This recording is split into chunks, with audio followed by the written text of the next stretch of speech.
क्या अब student visa के रिफ्यूज़ल हो रहे हैं? कैसा पूरा सिस्टम चल रहा है उसका? टीआर से डरे हुए हैं कि टीआर ले ली तो उसके बाद स्टूडेंट वीज़ा पे नहीं जा सकते। जैसे कंपनीज बोलती हैं कि हमको पीआर चाहिए तभी हम देंगे, हायर करेंगे। क्योंकि जो आजकल 407 चल रहा है उसके लिए तुम्हारे को एक्सपीरियंस चाहिए नहीं है, और जैसे इंग्लिश नहीं आई, 6 नहीं आए। और गणना जी मेन बात, अगर कोई बंदा बिल्कुल ही फंस जाए, मान लो उसके बाद सारे वीज़ा खत्म हो गए ऑस्ट्रेलिया के।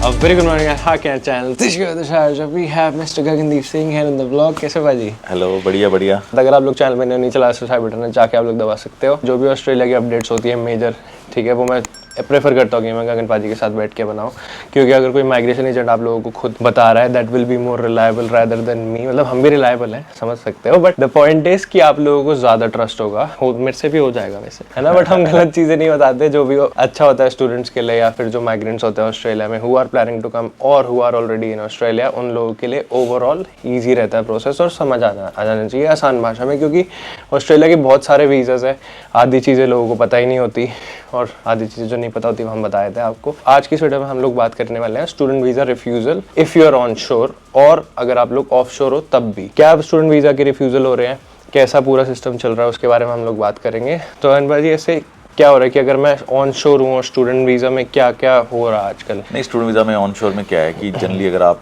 क्या है, काफ़ी लोग ना टीआर से डर के स्टूडेंट वीज़ा डाल रहे हैं, और स्टूडेंट वीज़ा पे स्टूडेंट वीज़ा पे स्टूडेंट वीज़ा। तो आजकल उन जो स्टूडेंट वीज़ा ऑलरेडी पढ़ाई खत्म करने के बाद एक्स्ट्रा कोर्सेज ले लेके बढ़ा रहे हैं, उनके रिफ्यूज़ल रेट इस टाइम बहुत ज़्यादा हाई चल रहे हैं। तो हमारी तो ये एडवाइस होती है, अगर तुम टीआर के लिए एलिजिबल हो, टीआर डालो, बार बार स्टूडेंट वीज़ा एक्सटेंशन करोगे तो रिफ्यूज़ल के चांसेस जीटी पे उठ जाते हैं कि तुम जेन्युइन स्टूडेंट ही नहीं हो। मतलब अगर हम लोग इसको सिंपल भाषा करें, जैसे कोई मास्टर्स करने के लिए आया है, एमबीए, उसकी पढ़ाई हो गई खत्म, और वो उसके बाद क्या कर रहे हैं आजकल लोग, क्योंकि उसके बाद तो उसको 3 साल ही मिलेंगे टीआर के। लोग टीआर से डरे हुए हैं कि टीआर ले ली तो उसके बाद स्टूडेंट वीज़ा पे नहीं जा सकते। तो ये डर बैठा हुआ है कि इसलिए हम टीआर नहीं लेते, हम स्टूडेंट वीज़ा दोबारा ले लेते हैं, और स्टूडेंट दोबारा डालते हैं। तो अगर उनकी पढ़ाई खत्म हो गई, जैसे बैचलर्स कंप्लीट हो गई, मास्टर्स कंप्लीट हो गई, और अब वो किसी डिप्लोमा में, ग्रेजुएट या दोबारा मास्टर में डाल रहे हैं, तो उनके रिफ्यूज़ल रेट हाई हो रहे हैं। फिर बिना बात के वो सारी स्टोरी एआईटी पे जाएगी। तो इस चक्कर में आजकल रिफ्यूज़ल रेट बहुत हाई हुए हैं। तो मतलब मैं तो ये एडवाइस करता हूँ, अगर तुम टीआर के लिए एलिजिबल हो और अपनी फील्ड में जॉब ढूंढो, करो, और टीआर के बाद बड़ी ऑप्शंस अवेलेबल है। ऐसा नहीं कि टीआर के बाद ऑप्शंस खत्म हो जाती हैं, सिर्फ स्टूडेंट वीज़ा नहीं डाल सकते आप। बट अगर हम लोग और ऐसे रियलिटी की बात करें जॉब्स के बारे में, तो मिल जाती है ऐसे, जैसे मैं पढ़ाई कर रहा हूँ अपनी, मेरा आधा सेमेस्टर बचा हुआ है या मेरा 1 साल बचा हुआ है, तो मेरे को क्या टिप्स अपने दिमाग में रखनी है to get a professional job? या टिप्स तो यही होता है कि काफ़ी सारी कंपनीज थोड़ी ना लिबरल हो गई हैं पोस्ट कोविड। ओवरसीज़ वीज़ा वालों को जॉब देना, पहले क्या होता था कि अगर तुम्हारे पास पीआर नहीं है तो जॉब में दिक्कत आती थी, अपनी फील्ड में ये सारे इश्यूज आते थे, इसलिए लोग स्किल्ड माइग्रेशन पे जाते थे, पढ़ाई खत्म करो, पीवाई करो और पीआर ले लो। पोस्ट कोविड एम्प्लॉयर्स काफ़ी लिबरल हैं, वो आपके पास वीज़ा है, वर्क राइट्स है, तो आपको जॉब देते हैं। तो यही एडवाइस देता हूँ मैं कि अगर तुम्हारा एंड का सेमेस्टर चल रहा है, वैसे शुरू से ही कोशिश कर दो कि इंटर्नशिप अपनी फील्ड के अंदर जूनियर पोजीशन पे काम करना शुरू कर दो, बाद में तुम सीनियर पोजीशन में चले जाओ। जैसे ज़्यादातर बैचलर्स या मास्टर्स वाले हैं, उनका जो पे स्किल होता है वो हाई होता है, तो अगर तुम उसी पोजीशन में जूनियर रोल में चले जाओगे, असिस्टेंट पे चले जाओगे, जैसे अगर तुम इंजीनियरिंग करे तो इंजीनियरिंग असिस्टेंट पे चले जाओ, मैनेजमेंट करे तो मैनेजमेंट असिस्टेंट पे चले जाओ, इस तरह की पोजीशंस आपको मिलने के काफ़ी चांसेस होते हैं। तो जब आपकी पढ़ाई खत्म हो जाएगी, आपकी प्रमोशन हो जाएगी, और प्रमोशन होगी तो फिर आप वैसे स्किल्ड माइग्रेशन के लिए एलिजिबल होने के चांसेस बहुत ज़्यादा हाई होते हैं। मतलब वर्स्ट के सिनेरियो टीआर खत्म हो रही है तो आप एम्प्लॉयर वीज़ा भी डाल सकते हो। मतलब इंटर्नशिप्स पे ध्यान करें लोग जब अपनी पढ़ाई कर रहे हैं, इंटर्नशिप्स पे या जूनियर पोजीशंस पे, या है ना, किसी के असिस्टेंट पे, कि उस फील्ड में असिस्टेंट हो जाओ, इस तरह से। बट आसान है? रियलिटी क्या है, मतलब अगर हम उसके ऊपर बात करें? नहीं, रियलिटी वही बोलो ना कि पोस्ट कोविड इस टाइम एम्प्लॉयर्स बहुत लिबरल है, और हमारे को डे टू डे इतने क्लाइंट्स मिलते हैं जो अपनी फील्ड में काम कर रहे हैं, और उसके बाद हमारे पास आते हैं कि हमारे को अपनी फील्ड में काम मिल गया, या हमने इस कंपनी में पहले शुरू कर दिया था, अब हमारी प्रमोशन हो गई। ये सारा अब काफ़ी कॉमन हो रहा है। और जैसे कंपनीज बोलती हैं कि हमको पीआर चाहिए तभी हम देंगे, हायर करेंगे, वो कैसे? पहले होता था, आजकल ऐसा नहीं है कि पीआर होगी। आजकल अगर तुम्हारे पास वर्क राइट्स हैं, टीआर है, तो काफ़ी क्लाइंट्स हैं जो टीआर के ऊपर ऑलरेडी अपनी फील्ड में जॉब कर रहे हैं, अच्छी सैलरी ले रहे हैं। तो अगर कोई स्टूडेंट है, वो उसको अपनी पढ़ाई पे ध्यान देना, इधर उधर नहीं अपनी पढ़ाई पे ध्यान दो और अपनी फील्ड की जॉब में ध्यान दो, और वो मिलेगी भी। बट होप्स थोड़ी लो रहती है, मैं जेनरिक बताऊं तो, कि नहीं मिलेगी। जैसे मैं मान लो कोई, फॉर एग्जांपल, अगर मैं इंजीनियरिंग करी है फॉर एग्जांपल, और मैं किसी रेस्टोरेंट में शेफ़ हूँ, तो मैं उसी को सोचूंगा कि मैं कंटिन्यू करूँ, मैं उसकी पढ़ाई कर लूँ, मैं उसको डिप्लोमा ले लूँ, मैं उसी के अंदर आगे बढ़ूँ, या फिर अपनी वो वाली पढ़ाई जिस पे करी है उस पर रिला रहा हूँ। सबसे पहली बात तो इंटरेस्ट है ना। अगर तुम रेस्टोरेंट में काम करो और तुम्हारा इंटरेस्ट बना हुआ उसमें, तुम्हारे को वहाँ पे एम्प्लॉयर भी जानता है, और तुम्हें लगता है कि यार यहाँ पर मेरी ग्रोथ है, मैं अगर रेस्टोरेंट में ही काम करूंगा तो मैं कल को हेड शेफ बन जाऊंगा, या किसी होटल में या किसी बड़ी इंडस्ट्री में हाई पोजीशन पे चला जाऊंगा, या मैं खुद के रेस्टोरेंट खोल लूँगा, चेन ऑफ रेस्टोरेंट खोल लूँगा, तो क्या होता है, जब काफ़ी बारी जब खासकर बंदा ओवरसीज से आता है, यहाँ आके उसके इंटरेस्ट कुछ और होते हैं, यहाँ पर आके जब वो लाइफ देखता है तो इंटरेस्ट चेंज हो जाते हैं। जो उसका कोई दबाव इंटरेस्ट होता है, कई बारी वो आ जाता है, उसकी जॉब ऐसी फील्ड में लग जाती है तो वो चीज़ को एंजॉय करने लग जाता है। तो उस केस में होता है कि चल अगर तुम किसी और फील्ड में ऑलरेडी काम करने लग गए और वो फील्ड तुम्हें इंटरेस्ट कर रही है तो वो फील्ड परसों साथ कर लो। या कुछ लोग टीआर के टाइम पे वो पढ़ना शुरू हो जाते हैं। बट टीआर का टाइम फ्रेम कम नहीं बचता? जैसे अगर मैं बात करूँ बेसिकली, तो अगर आप बैचलर्स कर रहे हो ऑस्ट्रेलिया में, so you will be getting the temporary work visa for 2 years, और मास्टर्स है तो 3 साल है। हाँ, इंडिया तो अगर बैचलर्स मैंने करी, मेरे पास 2 ही साल है, मैं उसमें 1 साल में पढ़ाई भी करूँ, फिर 1 साल में पीआर, टाइम फ्रेम कम नहीं हो जाता? नहीं, नया करियर सोचोगे तो टाइम फ्रेम कम हो जाता है। पर अगर वही बोलो ना, जैसे तुम बैचलर्स पढ़ रहे हो, तुम्हारे को 2 साल की टीआर मिलनी है, और बैचलर्स पढ़ते पढ़ते आपने और जॉब्स करी, करते करते बाय चांस तुम शेफ किचन में चले गए और तुम्हारे को किचन में शेफ का काम मिल गया है, कुक का काम मिल गया, अब तुम्हें पता है कि तुम इस फील्ड में काम कर रहे हो, तो इस फील्ड में अगर तुम काम करोगे तो तुम इस फील्ड में तुम्हारी स्किल असेसमेंट भी हो जाएगी। तो फिर तुम या तो पढ़ाई के साथ साथ कुकरी का कोर्स करने लग जाते हो, या फिर पढ़ाई खत्म होने के बाद कुकरी करके फिर एम्प्लॉयर वीजा पे चले जाते हो। क्योंकि जो आजकल 407 चल रहा है उसके लिए तुम्हारे को एक्सपीरियंस चाहिए ही नहीं है, सिर्फ पढ़ाई चाहिए।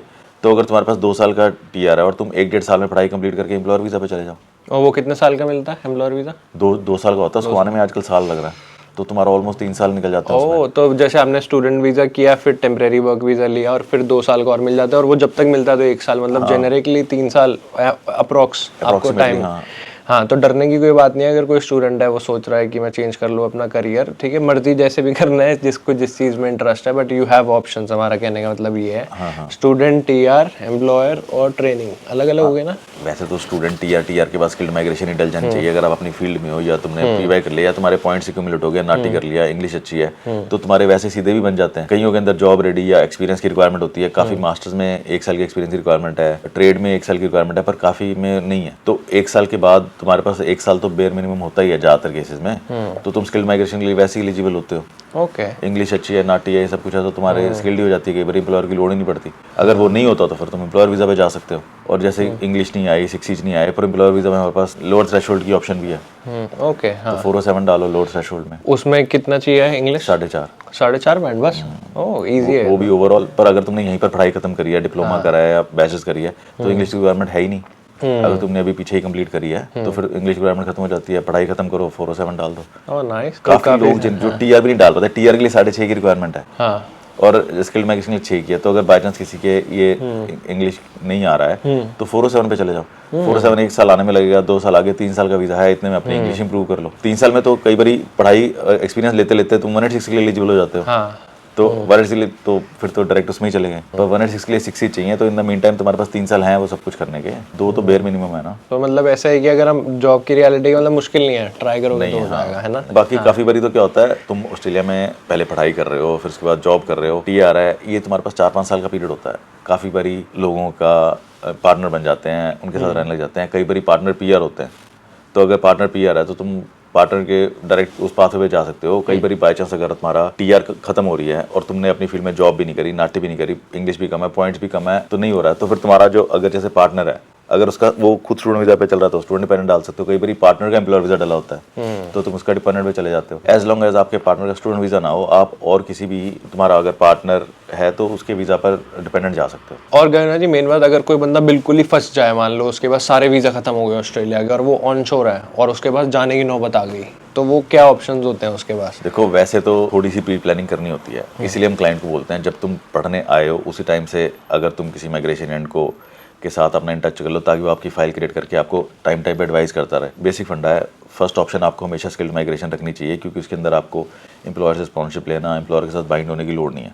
सेकंड ऑप्शन में फिर एम्प्लॉयर आ जाता है कि जैसे अगर आपका टीआर के टाइम पे स्किल असेसमेंट हो गई पर आपके नंबर नहीं आया, तो एटलीस्ट आप एम्प्लॉयर वीजा पे जा सकते हो, ट्रेनिंग पे, वर्क वीजा पे, या डायरेक्ट 186 पे भी जा सकते हो। वो भी ऑप्शन चलेगी। आपके पास पार्टनर है जिसके पास वीजा पड़ा, तुम उसके वीजा पे जा सकते हो। अगर सब कुछ ही खत्म हो गया कि कोई अभी आपके पास कोई ऐसी सिचुएशन है कि आपको सिर्फ टाइम चाहिए, तो फिर आप टूरिस्ट वीज़ा की ऑप्शन हमेशा अवेलेबल है कि आप डिपार्टमेंट को बता सकते हो कि आपको किस लिए, कितनी देर के लिए वीज़ा चाहिए। जैसे आपको 2-3 महीने चाहिए कुछ सॉर्ट आउट करने के लिए या कुछ करने के लिए, तो आप टूरिस्ट वीज़ा की ऑप्शन भी कर सकते हो। मिल जाता है ऐसे ऑन शोर? देखो, मिल रहे हैं, काफ़ी लोगों को मिले भी हैं, पर जैसे बाई चांस खुदा ना खास्ता अगर टूरिस्ट वीज़ा रिफ्यूज़ हो गया, फिर तो आपके पास ART राइट आ गया ना, फिर तो ART खुलती नहीं साल 1.5 साल, तो फिर उसमें ऑप्शन लूप नॉट की ये करना चाहिए, पर बाय चांस अगर आपका टूरिस्ट नहीं लगा तो आपके पास वो टाइम पीरियड भी आ गया। लूप होल्स काफ़ी है, मतलब कि ऐसे नहीं है कि कोई जैसे बात कर सकते हो, जैसे मैं आपको बताऊं ऑनेस्टली कि हर तरीके के माइग्रेशन एजेंट होते हैं, बात कर सकते हैं ना इस बारे में कि कोई फोर्सफुली आपको बोलते हैं ये वाला वीज़ा डालो, पर कैसे होता है सीन? फोर्स नहीं करना चाहिए किसी को, क्योंकि उन्हें पागल बनाते हैं लोग। क्योंकि इंटरेस्ट तो आपका है, आपको एडवाइस करना चाहिए कि हम देखो हमारा काम है आपको बताना ये और ये ऑप्शंस अवेलेबल है, चूज करना हमेशा आपको होना चाहिए ताकि आप सही डिसीजन ले सको और you are responsible for your decision. नहीं जैसे कोई, जैसे मान लो सीधा तरीका पता है हमको, जैसे आपने बता दिया लोगों को, चलो अब पता हो गया लोगों को, बट जिसको नहीं पता, फॉर एग्जांपल अगर जिसको नहीं पता था इस वीडियो से भी पहले, तो कोई तो बेवकूफ़ बना देगा, वो कहेगा कि मेरे को तू 5-10 हज़ार डॉलर दे, मैं वो लगा भले ही नॉर्मल वीज़ा रहा है उसका एम्प्लॉयर या 407, बट वो उसको पैसे लेके टाइम दिलवा रहा है, वो भी होता है आजकल। ये हुआ है पहले कई बार, तो पर ये अच्छी प्रैक्टिस नहीं है, तो फिर ऐसे लोगों के काम मेरे को नहीं लगता ज़्यादा देर चलते हैं। हाँ, तो इसलिए आप वीडियो देखते रहिए, सतर्क रहिए, आपको सारी जेनरिक मेन नॉलेज आप लोगों को अपनी वीडियो से दे ही देते हैं। तो आई होप आप लोगों को ये वीडियो अच्छी लगी होगी। इसके अंदर इस वीडियो में हमने रियलिटी ऑफ जॉब्स के बारे में बात कर ली, और अगर आप लोगों का वीज़ा एक्सपायर हो जाता है तो क्या करना होता है, स्टूडेंट वीज़ा ऑन शोर हो तो उसके बाद क्या फर्दर स्टेप्स क्या हैं। आई होप आप लोगों को पसंद आ गए होंगे। थैंक यू सो मच गगन बाजी फॉर गिविंग अगेन यही फाइनल एडवाइस है कि भाई बार बार स्टूडेंट वीज़ा मत डाली जाओ, सिर्फ इस डर से कि टीआर खत्म हो जाएगी तो क्या होगा। अपने को प्लान कर लो कि टीआर खत्म हो जाएगी तो हमारे पास क्या क्या ऑप्शंस हैं। स्टूडेंट वीज़ा डालोगे, रिफ्यूजल के चांसेस बड़े हाई हैं अगर आप जेन्युइनली नहीं लग रहे पढ़ने के लिए डाल रहे हो तो आई होप आप लोगों को वीडियो अच्छी लगी होगी। अगर आप लोग को वीडियो अच्छी लगी तो लाइक कर देना, सब्सक्राइब कर देना। हम लोग को मिलेंगे नेक्स्ट वीडियो में, तब तक पीस।